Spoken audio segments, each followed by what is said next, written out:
Vous êtes heureux? Ah oui, moi je suis très ému de voir de l'armée marocaine défiler à cause des liens qui nous unissent au Maroc. Mon père était au 2e spy marocain en Indochine. On n'a pas parlé des morts marocains en Indochine, ils ont été nombreux.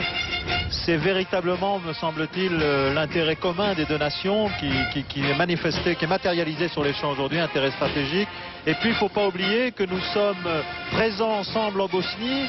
Un bataillon marocain est présent depuis 1995 et nous le serons bientôt au Kosovo. Ils vont nous rejoindre. Et il y a 470 coopérants militaires dans l'armée marocaine, ce qui montre d'ailleurs la forte présence française.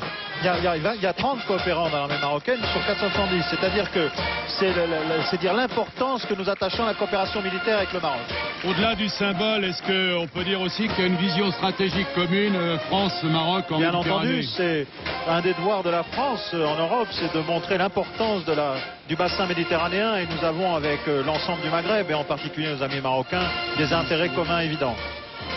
Voilà donc ce fameux drapeau qui n'est pas aux couleurs du drapeau national marocain, mais aux couleurs de la dynastie alaouite et qui porte la marque spécifique du roi, son nom et un verset du Coran. Velours vert, étoile chérifienne, garde d'honneur, puisque la plupart de tous ces hommes qui sont recrutés surtout au sud marocain le sont sur un critère d'une stature exigée.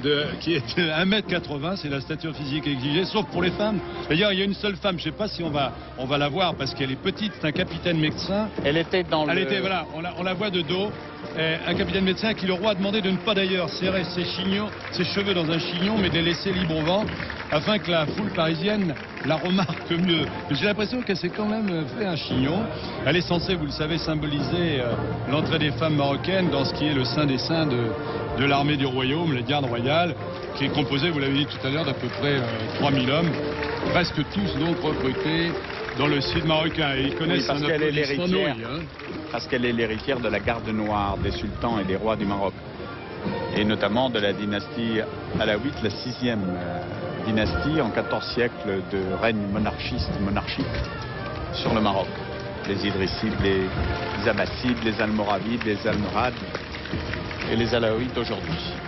Dans les morceaux joués tout à l'heure par les Marocains, on a pu reconnaître à un moment la Marseillaise d'ailleurs. C'était un medley. C'était un hommage, évidemment, au geste sans précédent adressé